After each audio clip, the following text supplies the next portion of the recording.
Hello. तो let's start the topic of the integration. तो आज हम स्टार्ट कर रहे हैं इंटीग्रेशन का। कौन सी क्लास? आज हम 10th क्लास स्टार्ट कर रहे हैं ना इंटीग्रेशन का। 10th क्लास में हम क्या पढ़ेंगे? Different types of integration. तो डिफरेंट टाइप्स ऑफ इंटीग्रेशन में आज हम क्या पढ़ेंगे कि अगर साइन एक्स हो इंटू में कॉस स्क्वायर एक्स हो dx हो तो हम इसको कैसे सॉल्व करेंगे? इसको हम कैसे सॉल्व करेंगे? तो इसको सॉल्व करने से पहले हम इसकी पावर क्या मान लेते हैं? हम इसकी पावर मान लेते हैं, हम इसको कुछ इस फॉर्म में लिख देते हैं। इसकी पावर p है और इसकी पावर हमने क्या मान लिया? q। कुछ भी हो सकता है, p q एनी नंबर हो सकता है, p q एनी नंबर भी हो सकता है, कोई भी नंबर हो सकता है, कोई भी नंबर, कोई भी नंबर, ठीक है, कोई भी नंबर हो सकता है। तो उसके बाद हम देखो, अगर इसमें से नंबर होगा, if p is odd then put cos x equal to t। अगर p ऑड होगा, अगर इसमें से p ऑड होगा मतलब कि p अगर 1 2 1 3 5 7 9 11 और तो आप जानते हो जो 2 से डिवाइड नहीं होते उसको हम क्या बोलते हैं? Odd.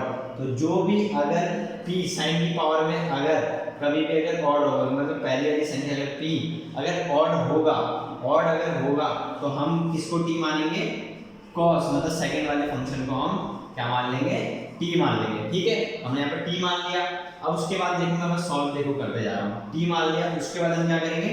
Differentiate with respect to x।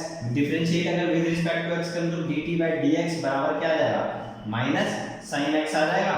अब यहाँ से अगर मुझे dx की वैल्यू निकालनी तो मैं क्या निकालूंगा? dx की अगर वैल्यू आएगी तो वो क्या आएगी? Minus dt by sin x, ये आएगा dx बराबर माइनस dt बाय dx, ये आएगा। अब इसकी जगह पे बस मुझे क्या पुट करना है? अब सेम किसको हमने माना है? हमने किसको माना है? cos को माना, तो यहाँ पे क्या लिख देंगे? cos की स्क्वायर इनटू में sin x इनटू में minus dt by sin x। देख लो मैंने सबको बस सब्स्टिट्यूट करा है, यहाँ पर बस हमारा सब्स्टिट्यूशन ही आ रहा है, ठीक है। तो सब्स्टिट्यूशन ही आ रहा है, यहाँ पर हमारा सब्स्टिट्यूशन आया, इससे ये तो कैंसिल हो ही गया। उसके बाद माइनस को हमने बाहर ले लिया इंटीग्रेशन t स्क्वायर dt, ठीक है। माइनस को हमने कैसे ले लिया? यहाँ पर माइनस एक हमारा कांस्टेंट टर्म होता है, माइनस खाली अगर माइनस लिखा हो उसके आगे तो उसका मीन्स होता है -1 है। हमने -1 हमने बाहर ले लिया इंटीग्रेशन से। उसके बाद क्या करेंगे? अगर हम इसका इंटीग्रेशन करेंगे तो वो क्या देगा हमें?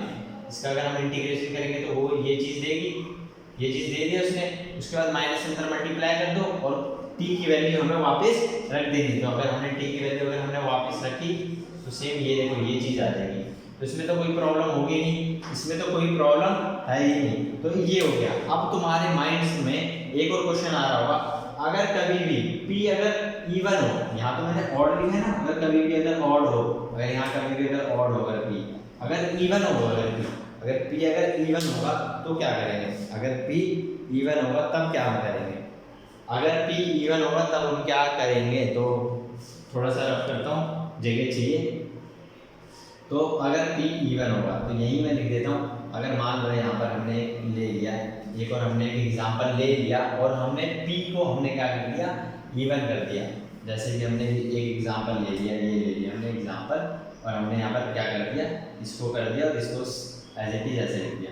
अब इस केस में हमें क्या करना है? जो हमारा देखो p क्या है? हमारा इवन हो गया। p क्या हो गया? इवन। इवन मतलब 2 4 6 8 10 12। तो ये हमारा क्या हो गया?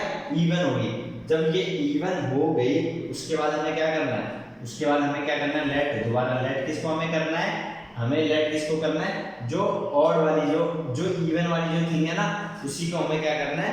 लेट करना है। जो इवन वाली थिंग है ना हमें उसी को लेट करना है। पिछले वाले हम इसको लेट करते थे, इस बार हमें इसको लेट करना है। हमने लेट क्या कर दिया? sin x।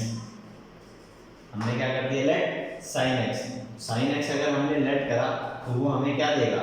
वो हमें क्या देगा बताओ? वो हमें क्या देगा? dt बाय dx हमें क्या दे देगा? cos x दे देगा। cos x दे देगा ना हमें, हमने जब इसे लेट कर दिया। अब लेट करा तो सारी वैल्यूज पुट करें तो जहाँ जहाँ sin है वहाँ पर t की स्क्वायर आ जाएगी, ठीक है। इसकी जगह पे क्या आ जाएगा? इसकी जगह पे एज इट इज यही चीज आ जाएगी। अब क्या हमने dx की क्या यहाँ से वैल्यू निकाली? नहीं निकाली। तो यहाँ पर मैं देखो dx की मैं वैल्यू निकाल दी तो क्या आ गया? dt बाय cos x आ गया। dt by cos x। तो dt बाय cos x मैंने यहाँ पर पुट कर दिया, तो dt बाय cos x से cos x कैंसिल, तो t स्क्वायर dt। अब अगर मैं इसका इंटीग्रेशन करूँगा सेम वही आ जाएगा कि t cube by 3 plus c, तो इसका इंटीग्रेशन क्या हो जाएगा, t क्यूब की जगह हमें दोबारा वही चीज़ पुट करनी है वहाँ पर, तो अगर हम ये चीज़ अगर हम पुट कर दें तो ये क्या आ जाएगा, साइन क्यूब x बटे 3 प्लस c, तो ये हमारा क्या आ जाएगा आंसर। तो इसमें भी तो कोई दिक्कत होनी नहीं चाहिए, ये भी बहुत ज़्यादा आसान है, इसमें भी कोई दिक्कत नहीं होनी चाहिए। अब तुम्हारे पास चौथा केस बनता है, अगर ये दोनों के दोनों अगर इवन हो, अगर ये दोनों के दोनों अगर इवन हो, इवन मीन्स अगर ये दोनों के दोनों अगर इवन हो तो हम क्या करेंगे, अगर दोनों के दोनों सॉरी ऑड, अगर दोनों के दोनों मान लो अगर ऑड मैं बता रहा हूँ, देख लो अगर मैं ये मिटा दे रहा हूँ, रब कर दे रहा हूँ, तो बोलना मत कि रब क्यों कर दिया, आगे बढ़ने सीधे। अगर ये दोनों के दोनों मान लो यहाँ पर अगर ये दोनों के दोनों मैंने क्या ले लिए, ऑड ले लिए, मतलब ऐसे कुछ टर्म्स ले लिए, ये देखो इसकी पावर भी 1 है, इसकी पावर भी 1 है, मतलब p और q दोनों के दोनों क्या हो गए, ऑड हो गए, मतलब ऑड संख्या आ गई।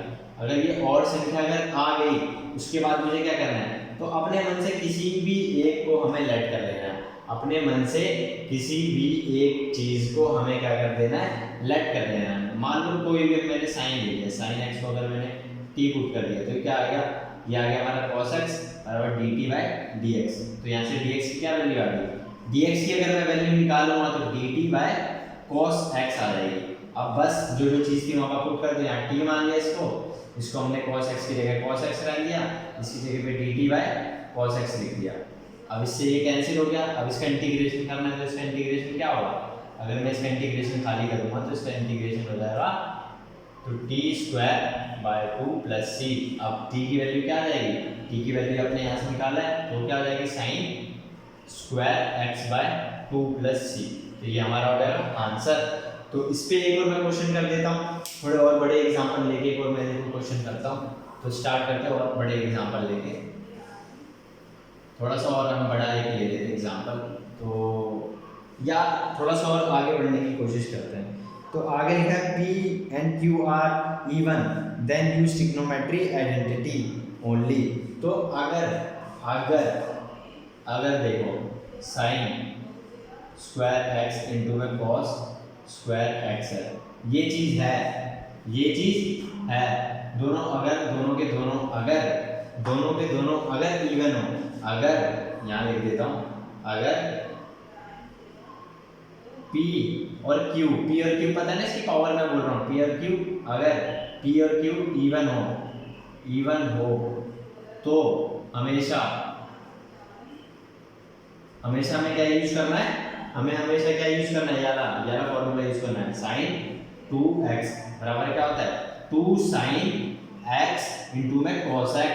देखो कैसे यूज होगा, अब देखो ये इसके देखो सिंगल थोड़ा लग रहा है, बस यहाँ पर स्क्वायर है, यहाँ पर भी स्क्वायर है, उस स्क्वायर को तुम भूल जाओ, इस स्क्वायर को तुम भूल जाओ, इस स्क्वायर को तुम भूल जाओ। देखो अगर तुम यहाँ पर भी स्क्वायर लगा दोगे ना दोनों जगह, तो ऑटोमेटिकली यहाँ पर भी एक स्क्वायर लग जाएगा। अब देखते रहो, इसमें अगर मैं 2 से मल्टीप्लाई, मान लो इसी क्वेश्चन में, अगर इसी क्वेश्चन में मैं मल्टीप्लाई और डिवाइड बाय 2 कर दूँ, बाय 2 कर दूँ, तो क्या कोई फर्क पड़ेगा, नहीं, कोई फर्क नहीं पड़ेगा।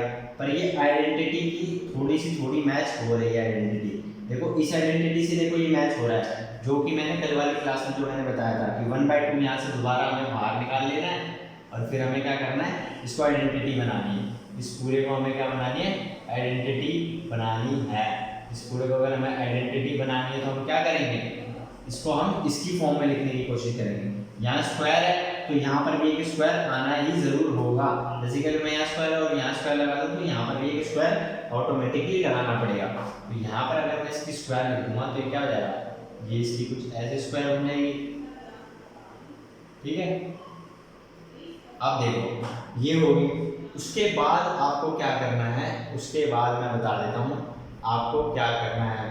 उसके बाद आपको क्या करना है, आपने एक और फॉर्मूला पढ़ा था, याद हो तो, अगर आपने cos 2x वाला अगर फॉर्मूला पढ़ा होगा, cos 2x वाला अगर फॉर्मूला पढ़ा होगा, तो उसमें क्या था, ये था ना कि 1 माइनस 2 साइन स्क्वायर x, अगर स्क्वायर x यही था, अगर मैं यहाँ पर 2 लगा दूंगा तो यहाँ पर 4 आ जाएगा ऑटोमेटिकली, मतलब यहाँ पर अगर मैं 4 लिख दूंगा, मतलब यहाँ अगर मैं एंगल में 2 से मल्टीप्लाई कर रहा हूँ तो यहाँ पर भी 2 से मल्टीप्लाई करना पड़ेगा।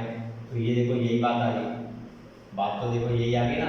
अब बस हमें यहाँ से इतनी किसकी वैल्यू निकालनी है, बस इसकी, बस हमें वैल्यू चाहिए इसकी वैल्यू, सब चीज़ को इधर रख देंगे तो क्या दे देगा साइन, कल ही मैंने कहा था 2x की वैल्यू क्या रहेगी 1 माइनस में cos 4x/2। तो इसकी जगह पे ये पूरी की पूरी चीज़ आपको लिखनी पड़ेगी। अब देखो मैं कैसे लिख रहा हूँ, 1/2 का 1/2 तो मैंने एज इट इज लिख ही दिया, ठीक है। इसकी जगह पे मैंने ये पूरी चीज़ लिख दी, देखो आइडेंटिटी यूज हो रही है, आइडेंटिटी यूज हो रही है, तो ये बाय 2 dx। अब देखो इसको सेपरेट करके देखो मैं कर सकता हूँ, 1/2 इसके अंदर में लिख दो, इसके भी अंदर में, इस वाले में पेज पे मैं बता रहा हूँ, तो इसको मैं थोड़ा रब कर रहा हूँ, बताता हूँ मैं। तो ये मैंने पूरा रब कर दिया, मैं बताता हूँ, ये थोड़ा मिटा देता हूँ ऊपर का। अब देखो इसको मैंने क्या कर दिया, 1/2 का 1/2 लिख दिया। अब इसको मैंने क्या कर दिया सेपरेट, 1/2 माइनस cos 4x/2 और इसके पूरे में dx। अब क्या इंटीग्रेशन का 1/2 तो बाहर है ही, उसको तो हम ऐसे लिख रहे हैं एज इट इज। इसको इंटीग्रेशन में दोनों माइनस से मैंने तोड़ दिया, तो इंटीग्रेशन क्या हो गया 1/2 इंटू में dx minus cos 4x/2 into में dx। अब देखते रहो, इसका अपने इंटीग्रेशन कभी करा है इसका 1/2 का, अगर यहाँ से अगर आप 1/2 भी कांस्टेंट अगर बाहर ले लो इंटीग्रेशन के, तो वो क्या देगा हमेशा, देखो ये तो बड़ा वाला ब्रैकेट लगेगा, 1/2 अगर मैंने बाहर ले लिया और सिर्फ dx का अगर मैं इंटीग्रेशन करूँगा, हमेशा याद रखना dx का जो इंटीग्रेशन होता है वो x होता है, और अगर यहाँ से 1/2 में बाहर ले लूँगा तो यहाँ से cos 4x का इंटीग्रेशन करूँगा। और ये मैंने कल की क्लास में भी बताया था कि 4x का कैसे होगा इंटीग्रेशन, तो ये भी डरने की बात नहीं है। तो 1/2 तो 1/2 मैंने एज इट इज यार उतार दिया, उसके बाद ये वाला 1/2 लिख दिया इंटू में इसका मैंने जब इंटीग्रेशन किया तो x आया, ठीक है। अभी प्लस सी लास्ट में लगा देना, उसकी वो भी मुझे पता है तुम सोच रहे होगे प्लस सी भी नहीं लग रहा, लास्ट में लगाना 1/2, और इसका अगर इंटीग्रेशन करोगे तो cos का क्या होता है, cos का होता है प्लस sin 4x और बाय 4, ये इंटीग्रेशन होता है। अगर आप कल की अगर आपने क्लास थोड़ी बहुत देखी होगी तब भी मैं आपको समझा ही देता हूँ। देखो cos 4x का तो होता नहीं इंटीग्रेशन, तो आप सिर्फ cos x का निकालो, cos x का निकालोगे तो sin x आएगा। पर अगर यहाँ पर 4 है ना, देखो यहाँ x के जो कोफिशिएंट के साथ अगर जो चीज़ मल्टीप्लाई रहती है, जब हम उसका इंटीग्रेशन करते हैं तब हम हमेशा क्या करते हैं, बाय 4 हम लगाते हैं, बाय 4 नहीं, बाय जो भी नंबर कोफिशिएंट उससे मल्टीप्लाई हो उससे हम उससे मल्टीप्लाई करते हैं। तो ये चीज़ यहाँ इस वजह से आई है। अब इन सबको आप क्या कर लो, मल्टीप्लाई कर दो। तो मल्टीप्लाई कर रहा हूँ तो इस वाले स्टेप में मैं लिख रहा हूँ, इस वाले स्टेप में मैं आगे लिखने की कोशिश कर रहा हूँ, तो मैं यहाँ मिटा के लिख रहा हूँ। तो यहाँ अगर मैं मिटा के लिख रहा हूँ तो स्टार्ट करते हैं। चलो ये देखो 1/2 और 1/2 तो कितना आ जाएगा 1/4 इंटू में x। अब इसको इससे भी मल्टीप्लाई करा, यहाँ पर भी क्या आ गया 1/4, बीच में माइनस करते तो माइनस sin 4x। अब यहाँ देखो एक 4 देखो बच गया है, तो मैंने वो अब इंटू में 4 कर दिया, कोई दिक्कत नहीं है, प्लस c। अब इस सबको मल्टीप्लाई करो, x को 1 से मल्टीप्लाई करोगे तो x ही आएगा, तो सेम एज इट इज। इसको ऊपर वाले को मल्टीप्लाई करोगे तो एज इट इज वही आएगा, क्योंकि 1 से मल्टीप्लाई कर रहे हैं। नीचे वाले को मल्टीप्लाई करोगे तो 16 प्लस c। तो ये आइडेंटिटी यूज होगी और ये आपका फाइनल आंसर आ जाएगा। तो ये आइडेंटिटी अगर आप यूज करना थोड़ा बहुत सीख गए, ये थोड़ा सा कॉम्प्लिकेटेड था, इसमें भी डरने की बात नहीं, बहुत आसान है, इसमें भी डरने की बात नहीं है। और अब हम थोड़ा और आगे बढ़ने की कोशिश करते हैं, जल्द से जल्द हम इंटीग्रेशन खत्म करते हैं, क्योंकि इंटीग्रेशन थोड़ा सा ज़्यादा लेंथी हो रहा है, क्योंकि अभी तक तो हमने आईलेट भी नहीं पढ़ा और इंटीग्रेशन थोड़ा ज़्यादा लेंथी हो रहा है, तो मुझे और क्वेश्चंस भी करवाने हैं। तो स्टार्ट करेंगे, आज की डेट भी मैंने बताओ डाली नहीं, कल की डेट डाली हुई है, तो स्टार्ट करते हैं, थोड़ा और आगे बढ़ने की कोशिश करते हैं। तो आगे और क्या लिखा हुआ है कि आगे ये चीज़ लिखी हुई है कि if P and Q are rational number and P plus Q minus 2/2 is a negative integer, then put cot x equal to t और tan x equal to t as required। तो इस फिफ्थ फॉर्मूले की तो ज़रूरत है भी नहीं, मैं बता रहा हूँ, क्योंकि ज़्यादातर ये इन्हीं सब चीज़ों में बस चलता है। इसने रैशनल नंबर बोल दिया, मतलब बाय 2 हो गया, जैसे cos की पावर y2 हो गया, देखो वो भी मैं बता ही देता हूँ। तो ये रब पूरा का पूरा मैं रब कर रहा हूँ, तो ये मैंने पूरा का पूरा रब कर दिया, बीच वाली लाइन को रब कर दिया, बार बार ड्रॉ करनी पड़ रही है बीच वाली लाइन। बीच वाली लाइन रब हम अब से नहीं करेंगे, ठीक है। तो अब मैंने क्या बोला, अगर यहाँ पर cos नहीं sin 1/2 x इंटू में cos 3/2 इंटू में dx, अगर कुछ ऐसी अगर टर्म्स हो, रैशनल नंबर के अगर पावर्स हो, if p and q are rational number and p plus q minus 2/2 is a negative integer, मतलब सबसे पहले तो देखो, सबसे पहले तो अगर आपको कुछ ऐसी अगर टर्म्स दी हो, सबसे पहले आपको एक फॉर्मूला यूज करना है p प्लस क्यू माइनस 2/2, ये फॉर्मूला यूज करना है। तो इससे पहले प्लस करो 1/2 प्लस में 3/2 माइनस 2/2, तो इन दोनों को अगर आप प्लस करोगे तो कितना आएगा, ये 4/2 माइनस 2/2, तो ये कितना आ जाएगा, ये हमें क्या दे देगा 2 माइनस 2/2, मतलब 0/2 मीन्स 0 देगा। तो ये हमें देखो 0 दे दिया, तो ये हमें नेगेटिव नहीं दे रहा, ये हमें नेगेटिव नहीं दे रहा। तो मैं थोड़ा एक नेगेटिव वाला क्वेश्चन करता हूँ, क्योंकि ये तो आप आसानी से क्वेश्चन सॉल्व कर लोगे, इसको आप आसानी से क्वेश्चन देखो। यहाँ पर अगर आप ये ले लो 1 ले लो, मतलब मान लो 1/2 ले लो, अब इसको सॉल्व करो, तो ये क्या आ जाएगा, ये हो जाएगा हमारा 1, ये हमारा पूरा का पूरा कितना आ जाएगा 2/2, ये हमें दे देगा 1 में से -2 है, तो ये बच गया -1। अगर कुछ ऐसी अगर नेगेटिव टर्म देखो, यहाँ पर देखो नेगेटिव टर्म आ रही है, अगर मैंने कुछ ऐसा लिया है sin 1/2 x into cos 1/2 x into dx, ऐसी आई तो इसकी देखो p प्लस q माइनस 2/2 से ये नेगेटिव टर्म आ रही है। अगर ये नेगेटिव टर्म अगर आ रही है, अगर ये नेगेटिव टर्म आ रही है, तब जाके आपको इसमें से कोई एक को आपको क्या मानना पड़ेगा, या तो tan मानना पड़ेगा या तो cot मानना पड़ेगा, या तो tan मानना पड़ेगा या तो cot मानना पड़ेगा। tan और cot हम कैसे बनाएंगे, tan और cot हम कैसे बनाएंगे, तो आप थोड़ा सोच सकते हो। आप इसमें से किसी एक को मान लो कुछ भी मान लो, या तो आप उसको एज इट इज भी कर सकते हो, क्योंकि देखो सेम पावर है। मेरे को तो वही पिछला वाला याद आएगा कि ये क्या है, ये हो गया हमारा इवन नंबर ही कुछ हो गया ना 0.5, तो ऑड वाले हो गए। तो हमने ऑड वाले में हमने क्या करा था, हमने जब दोनों ऑड थे तो हमने किसी एक को भी हमने कुछ भी मान लिया था, उसके बाद हमने दूसरे के थ्रू कर लिया था, करा था ना हमने। तो वैसे ही same to same as it is हमें करना पड़ेगा। तो ये फिर हो गया हमारा। तो अब हम आगे बढ़ने की और थोड़ी कोशिश करते हैं, थोड़ी और आगे बढ़ने की कोशिश करते हैं टू एविडेट something new about that thing. तो हम थोड़ा और आगे बढ़ने की कोशिश कर रहे हैं। तो माइक की आवाज़ अब देखी जाएगी कि क्या आ रही है कि क्या नहीं आ रही। तो आज थोड़ा सा और मैं सोच रहा था बताने के लिए, तो मैं थोड़ा और आज मैं सोच रहा हूँ थोड़ा वो बता दूँ, आईलाइट बता दूँ। मैं थोड़ा सा आईलाइट बताऊँ या ना बताऊँ, चलो स्टार्ट करते हैं। आईलाइट तो ये रहने दो अब, ये तो आईलाइट तो हो नहीं पाया। तो हम इसमें से हमने कल उस दिन 5 क्वेश्चंस करे थे, 5 क्वेश्चंस करे थे ना हमने इसमें से। तो आज छठा एक क्वेश्चन करके देख लेते हैं। आज हम एक छठा क्वेश्चन करते हैं। तो छठे क्वेश्चन की ओर हम बढ़ रहे हैं, तो छठे क्वेश्चन की ओर हम बढ़ रहे हैं। तो ये क्वेश्चन दिया हुआ है कुछ ऐसे f of x बटे में लॉग तो मैंने उस टाइम समझाया था, तो एक लॉग की एक अलग से वीडियो बना दूँ। Log sin x equal to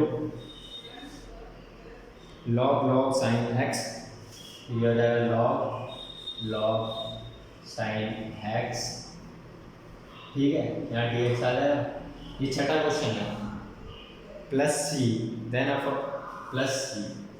तो इसमें फाइंड क्या करना है, हमें फाइंड करना है f of x, हमें इसमें फाइंड करना है। तो क्या अप्रोच होगी, सोचो क्या अप्रोच होगी इसमें, सोचो जल्दी से जल्दी सोचो इसमें क्या अप्रोच होगी। तो आज हम 3 क्वेश्चन करेंगे, कम से कम हम इसमें 3 क्वेश्चन कर रहे हैं, ठीक है। तो सोचो कि क्या अप्रोच होगी, क्या अप्रोच हो सकती है इसके अंदर, क्या अप्रोच होगी इसके अंदर। इंटीग्रेशन अगर हम इसका करेंगे तो हमें f of x निकालना है, हम क्या अप्रोच कर सकते हैं इसमें। तो जो अब देखो हम इसमें मेरी तो अप्रोच यही होगी, कि जो ये इंटीग्रेशन को है मैं इस साइड लेके आ जाऊँ। अगर मैं इंटीग्रेशन को अगर मैं इस साइड लेके आ जाऊँगा तो क्या चीज़ बनेगी हमारी, क्या चीज़ बनेगी, वो हमारी वो चीज़ दे देगी डिफरेंशिएशन में, differentiation of log sine x बटे में dx। इसके बाद हम इसको कैसे करेंगे, तो ये भी आपने डिफरेंशिएशन में अगर थोड़ा बहुत अगर पढ़ा होगा कि डिफरेंशिएशन में हम कैसे करते हैं, तो इसका क्या हो जाएगा differentiation log sine x into में 1 बाय साइन भी आएगा।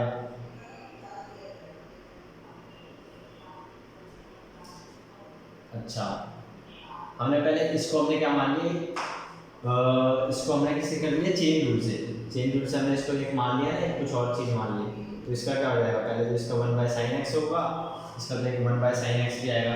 मैं पूरा एक्यूरेट आंसर लिख देता हूँ। इनटू में साइन का क्या हो जाएगा, साइन का हो जाएगा कॉस एक्स, तो ये हमारा कुछ बन जाएगा कॉट एक्स बटे में log sine X, cot X बटे में लॉग साइन एक्स, और ये क्या बन जाएगा एफ ऑफ एक्स बटे में लॉग साइन एक्स। कुछ ऐसी टर्म बन गई। अब यहाँ से एफ ऑफ एक्स फाइंड करना तो बहुत आसान है, तो ये मुझसे ना पूछें, इसको आप इससे कैंसिल कर दो, डायरेक्ट एफ ऑफ एक्स की आपकी क्या वैल्यू आ जाएगी, कॉट एक्स आ जाएगी। देख लो कितना आसान सा क्वेश्चन था, बहुत ज़्यादा आसान सा क्वेश्चन था, बहुत ही ज़्यादा आसान सा क्वेश्चन था, ये हमें निकालना था। उसके बाद हम 7वें क्वेश्चन की ओर बढ़ते हैं। तो 7वां क्वेश्चन है कुछ इस तरीके का। 7वां क्वेश्चन क्या है, कुछ इस तरीके का क्या है कि log x माइनस 1 बटे में log x माइनस 1 बटे में 1 प्लस लॉग एक्स की होल 1 प्लस लॉग की स्क्वायर, और इस पूरे का क्या कर देना, स्क्वायर कर देना, इस पूरे का हमें क्या कर देना, स्क्वायर कर देना और dx कर देना है, इंटीग्रेशन करना है और dx करना है। तो इसको हम कैसे इंटीग्रेट करेंगे, इसको हम कैसे इंटीग्रेट करेंगे, सोचो सोचो सोचो, इसको हम कैसे इंटीग्रेट करेंगे, इसको हम कैसे इंटीग्रेट करेंगे, सोचो जल्दी। तो होप आप सबने समझ ही लिया होगा, मतलब थोड़ा बहुत तो सोच ही लिया होगा इसके अंदर हमें क्या है। तो स्टार्ट करते हैं, ठीक है। तो फर्स्ट ऑफ ऑल आपको इसमें क्या करना है, सबसे पहले आपको इसमें क्या करना है, इस स्क्वायर को खोलना है। अगर आपने इस स्क्वायर को अगर आपने खोला तो वो क्या आ गया, log x माइनस 1 की होल स्क्वायर dx अपॉन में 1 प्लस log x की होल स्क्वायर का होल स्क्वायर, ठीक है, ये आ गया। उसके बाद हमें क्या करना है, उसके बाद हमें क्या करना है, इसकी स्क्वायर खोलनी है। तो इसकी स्क्वायर क्या हो जाएगा, 2 log x, डायरेक्ट आप देखो मैं आइडेंटिटी लिख रहा है तो होल स्क्वायर ही देखो लिख देता हूँ, तो फिर बोलोगे होल स्क्वायर कैसा है, ये लिख दिया, माइन प्लस का 1 का होल स्क्वायर माइनस 2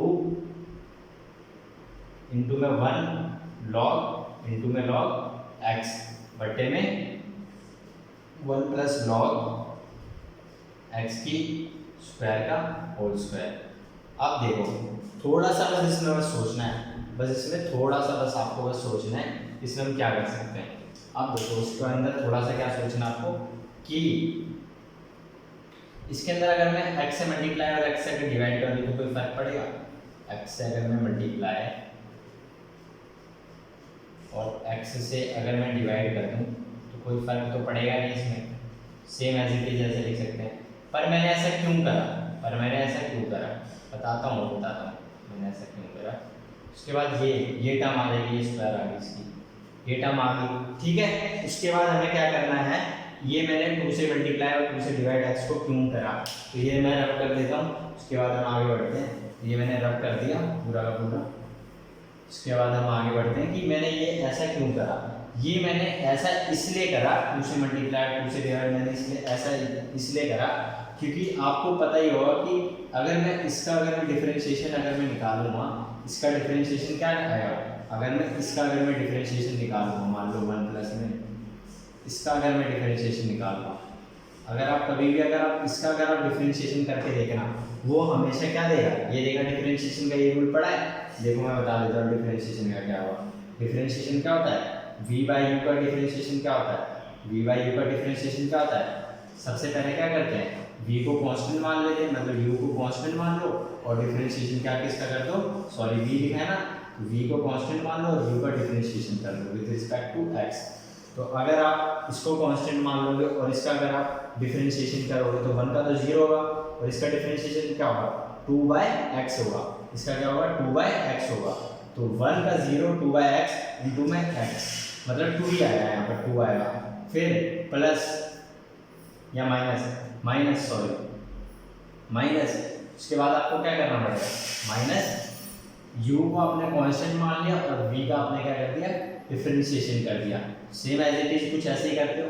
उसके बाद आपको क्या करना होता है, u की स्क्वायर करनी होती है, लास्ट में इसका स्क्वायर करना होता है। तो कभी भी देख लेना, अगर आप यहाँ पर u अगर आपने क्या माना, u नीचे वाला पूरा u माना है और डिफरेंशिएशन क्या करा, ऊपर वाले का, ऊपर वाले का डिफरेंशिएशन करोगे 1 आएगा, नीचे वाले का करोगे तो कुछ नहीं आएगा, तो वो खाली यही चीज़ आ जाएगी, ठीक है, यही चीज़ आ जाएगी, ये चीज़ आ जाएगी। और यहाँ पर अगर आप इसका डिफरेंशिएशन करोगे u का, u हमारा क्या है, इसका अगर आप डिफरेंशिएशन करोगे तो क्या आएगा, वो 2x क्या आएगा, 2x इंटू में x आएगा, 2x इंटू में x आएगा, तो वो आएगा इंटू में log भी आएगा, ठीक है, इसमें log भी आएगा क्योंकि हमें इतनी पूरी टर्म्स को, तो सेम एज इट इज यही टर्म्स आ रही होगी, इसीलिए मैंने इसको इसकी फॉर्म में लिखा और एक इंटीग्रेशन तो लगा था। तो ये भी एक सिंपल सा क्वेश्चन था, ज़्यादा एडवांस नहीं था, कि यहाँ देखो इंटीग्रेशन और डिफरेंशिएशन एक साथ कभी भी नहीं हो सकते, माइनस प्लस एक साथ नहीं हो सकते ना, इसीलिए इंटीग्रेशन से डिफरेंशिएशन कट जाएगा। तो हमारा आंसर क्या आएगा, लास्ट आंसर हमारा क्या आएगा, इसका अगर हम इंटीग्रेशन करेंगे तो एज इट इज ये आंसर हमारा आ जाएगा। तो ये हो गया हमारा आंसर। तो इसके अंदर भी तो कोई कुछ भी पूछना नहीं होगा। तो आज की क्लास हम यहीं पर ख़त्म करते हैं, ठीक है, बाय।